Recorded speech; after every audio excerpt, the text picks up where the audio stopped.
आप देख रहे हैं न्यूज इंडिया, आपके साथ मैं रचना बंसल। खबरों की शुरुआत करेंगे कुर्सी की सियासत में। वो सभी बड़ी जो देश भर की सियासत में इस वक्त चर्चाओं में रही हैं या फिर दिन भर जो सुर्खियों में रही हैं, एक एक करके वो सभी खबरें आप तक पहुंचाएंगे। देश की सियासत में किस पर रही सबसे ज्यादा गर्मा गर्म बहस, तो पहली जो खबर होगी उसमें हम बात करेंगे आरजेडी में मचे हुए भागम भाग की।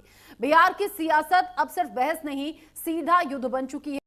एक तरफ मंच पर खड़े हुए प्रधानमंत्री मोदी, घोषणाओं की बरसात और विपक्ष पर करारा वार, वहीं उसी मंच पर आरजेडी के विधायक। क्या मतलब निकाला जाए भूचाल का? क्या बिहार में कुछ बड़ा पक रहा है? हालांकि ऐसा होता है, चुनाव जैसे जैसे नजदीक आते हैं वैसे वैसे पार्टियों में बदला लेने की होड़ मचती और पार्टियों में जो नेता होते हैं वो अपने अपनी सहूलियत के हिसाब से रंग बदलते हैं, यानी कि पार्टी बदलते हैं, ये होता है। तो आगे इस तरफ क्या कुछ अपडेट है बताएंगे। दूसरी बड़ी खबर में हम बात करेंगे सीमांचल में वोटर अधिकार यात्रा की। कटिहार की सड़कों से निकली एक यात्रा और अब पूरे देश में उसकी आवाज गूंज रही है।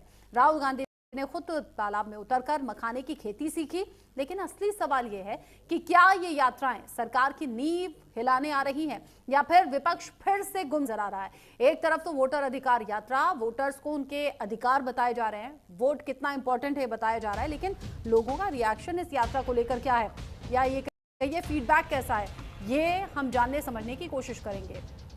इसके अलावा तीसरी जो बड़ी खबर होगी इसमें बात होगी एफआईआर पर तेजस्वी की चुनौती की। तेजस्वी यादव की जुबान ने एक बार फिर से उनकी मुश्किलें बढ़ा दी हैं।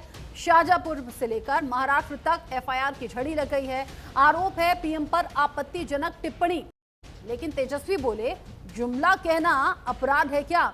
अब सवाल ये उठता है कि क्या एफआईआर से विपक्ष की आवाज बंद होगी या फिर इस पर भी चुनावी चाल जाएगा या आगे कुछ और रिएक्शंस होंगे? स्ट्रैटेजी क्या रहने वाली है विपक्षी इस तरह की एफआईआर से बचने को लेकर, ये भी जानने समझने की कोशिश करेंगे। जो चौथी बड़ी खबर है उसमें बात होगी सत्ता में सट्टे की कहानी की।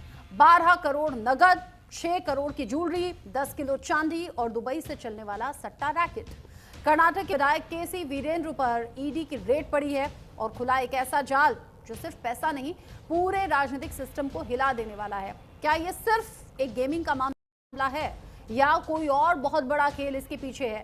ये सब कुछ जानने समझने की कोशिश करेंगे। इसके अलावा और तमाम बड़े अपडेट्स होंगे। तो शुरुआत करेंगे कुर्सी की सियासत की।